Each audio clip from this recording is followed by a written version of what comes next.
oh, look at me and my new basses. But I want to be like, don't laugh.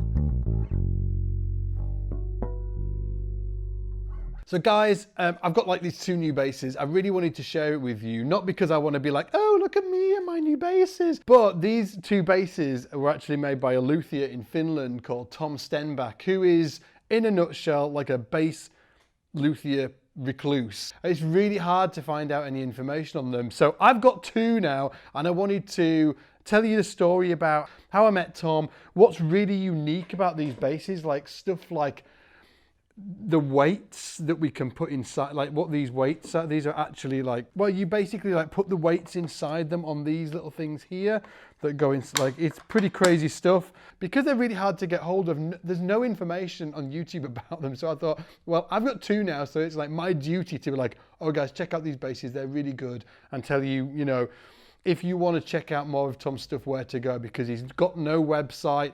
I'm not even sure if he's got a Facebook page. You know, I'll get to that in a minute. But without going any further, I want to tell you about something else really important before we get stuck into these and what they're all about. We're doing a huge bass giveaway over at Scott's Bass Lessons. It's like we're giving away over 20 grand's worth of bass gear. In fact, you can win, check this out.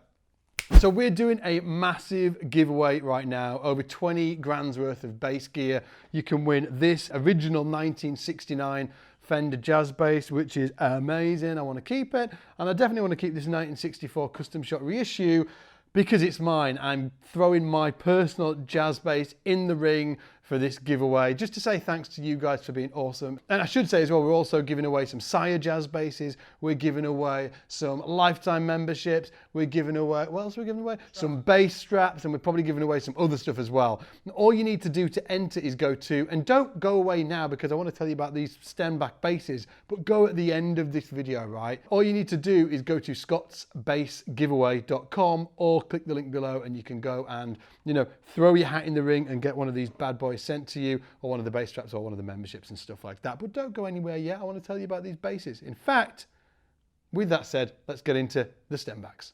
Back in, I think it was like 2016, I was on a bass boys day out with Paul Turner and Laurence Cottle. We were on a sort of like Jolly Boys outing, checking out some basses, and Tom Stenback was there. I'll be super honest about it. First time I met Tom, I was like, oh, this is what you need. You should sell more basses. You should make more basses. And Tom was like, Scott, I don't want to make any more basses. And I don't want to, you know, he's like the anti guy when it comes to sort of like growing big. He wants to make a tiny amount of basses a year, but just make them really good and kind of like nerd out on all of the, he's like the mad scientist of bass making, okay? Then it got on, the conversation got on to, hey, you know, could you make a bass for me? And then the conversation was like, hey, could you make one with one pickup? To which he first said he was like, I just don't do them with one pickup. And then I bullied him into it. And then, you know, fast forward to now, 2019, I've actually got two, and he delivered them the other day, which was amazing. I got to spend some time with Tom. Now, I'm just going to take you through the details, and there's a few unique features about these that I want to point out. Probably the weirdest one is definitely this weight, the weights that you can add in the back of the plate there, and that, like, look at this. This is just insane, right? So it just, this is an older body. It's flamed older, which is quite unique. Obviously, flame maple board, maple neck, and it's a bolt-on. We've got sort of like 6 bolts here, which is, you know, really, it's really super sturdy. The neck itself is, I would say, jazz bass-like. It's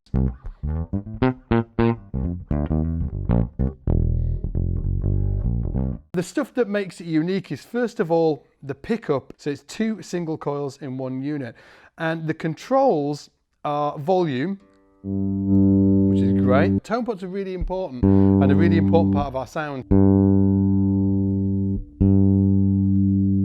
Okay, so it does what it said. It's like really really, really gradual, which is what I want. And then this little gubbins down here, this essentially is like a pickup selector for this here. So if I've got it all the way clockwise, I've got the full, you know, full crank. Both single coils working together, and it gives that kind of P-bass type of tone, right? Now the next one, and it's a selector as well, so it's, and then the quieter of whichever is series and parallel is the next one along. And it's not just quieter, it gives you a less aggressive tone as well. Like it's,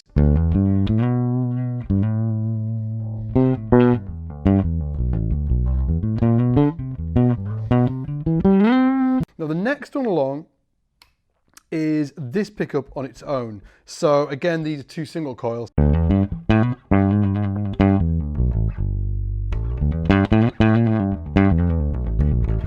And then the next one along is this pickup here.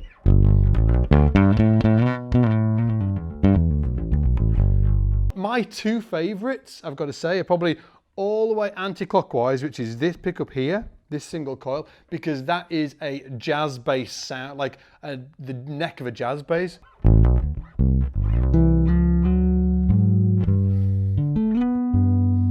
I love the neck pickups on jazz basses. And then my other favorite setting is full on, all of it on.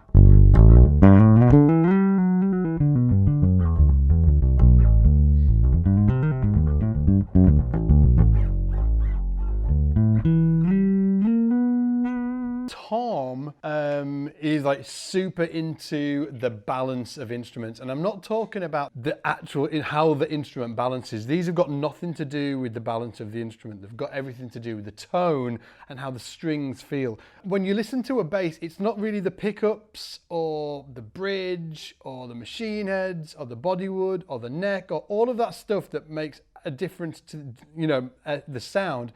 It's everything together. It's getting the balance of all of those things that is the key to help you mold and shape the sound of an instrument, okay? So knowing what the mass of the neck does to the tone, knowing what the mass of the body does to the tone, knowing what the mass of the bridge, or adding, say for instance, like Tom he added a detuner to this. The reason why he added a detuner is nothing to do with me wanting to do this, even though it's cool. It's because he said it sounded better, because what it's doing there is adding more mass to the headstock. Now, if Tom was here, he would also say, but it doesn't mean that it's going to sound great on every bass, because it's bass specific. Some basses are going to react differently to more mass on the headstocks than others. And also on that note as well, Tom believes the same thing with pickups as well. So for instance, this pickup here is wound slightly different to this pickup on this instrument. And so another nerdy thing is that these two single coils in here aren't the same. This one's got slightly less windings than this one, and what he thinks he's got here is the sweet spot for this bass. This one again is slightly different. Onto this thing, and I should say before we go in, like hopefully Gav will get some close-ups of this, but this wood here is actually taken from the back of this bass here, so it all matches. You get this, and then you wind it on and then click it into the back here. What it does is obviously it adds a little bit of mass to the body. Now you're not going to be able to tell listening on YouTube or wherever in the world you're listening to this, right? But what it does is it actually changes the voicing of the... It changes the voicing of the bass slightly. It's very weird. It's something that I can't really describe, and I'm definitely sure that it probably won't relate here on YouTube, but... And then if I take it out, in fact, I'll just throw that down there. It feels more breathy, and just, I'm going to throw it out there, I'm not sure I'd be able to tell if I listen to it in the mix of a record, but who cares? We've got Ultimate Nerd. And what Tom has done as well is given me two different weights. The reason why he gave me two different weights is because he experimented with the different weights on each instrument and found that he preferred a heavier weight with this one and a lighter weight with this one, okay? So let me just show you this bass as well, because obviously it's slightly different. It's got a rosewood board and equally as cool. So straight away there, I'm not sure about you guys, but straight away I'm like, oh, this has got a completely different vibe to this bass. This bass is like really smooth. Now, I'm just throwing it out there, this has got the same bodywood as that. Same bodywood, very similar pickup, just a few different windings, okay? The only difference is rosewood board. Now, we all know that maple boards are supposed to make your bass brighter, rosewoods are supposed to make it darker, right? It's not always the case. Look at this. This is a brighter bass than this bass.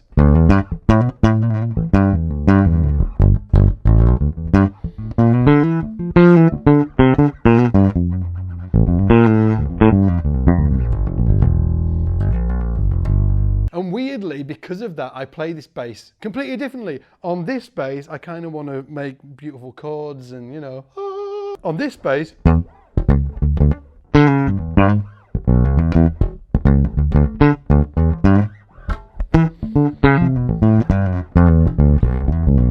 I kind of want to just sort of like, dig in, dig in. So when you're trying basses out and you're going, you know, to a bass shop, take into consideration that even though the bass is like identical, because of all of the different parts that are going into it, and this has got like a detuner on, and it's got the, you know, it's got the thing on the back. I could put weights in the back of it and all of that fun stuff, right? Just shout out to Tom as well for doing the most insanely clean job of these electronics. So when you're in the shop and you're checking out these basses, even though they're very similar, the balance of them, all of them parts added together, may give the bass just a completely different vibe, which is why I really recommend when you're buying a bass, try it out. I've bought basses online. I have. I'm not saying don't do it, but it's so much better if you can get into the shop and try the bass out, because then you can feel, is it?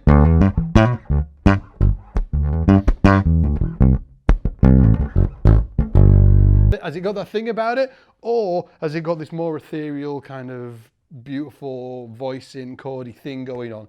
It depends what you want to be and what you want to get as a bass player, and maybe you want both. Like, I'm lucky enough that I've got both, and like, I'm not sponsored by, like, Tom, you know, I bought these basses. You know, I'm not saying, hey Tom, give me some basses and I'll make a YouTube video about it. I'm sure a lot of you think, oh, he's got these basses on the backhander. You know, I bought these basses. I'm a good dude.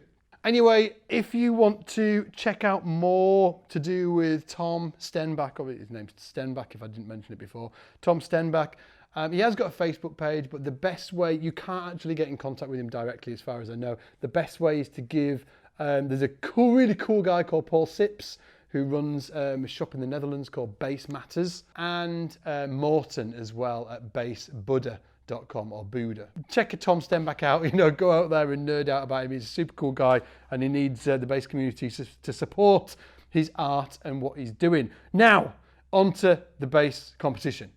As I said earlier, guys, for, you know, just giving back to you guys, giving back to the bass community, we're doing a massive giveaway, giving it over 20 grand's worth of bass gear. We're giving away this 1969 original Fender Jazz bass, this 1964 custom shop reissue, which is my personal jazz bass. The most important thing is that you click the link below, go and check it out, or you can just go to Scott's Bass Giveaway and you can jump in the giveaway there. And good luck as well. Take it easy, guys. I'll see you in the shed.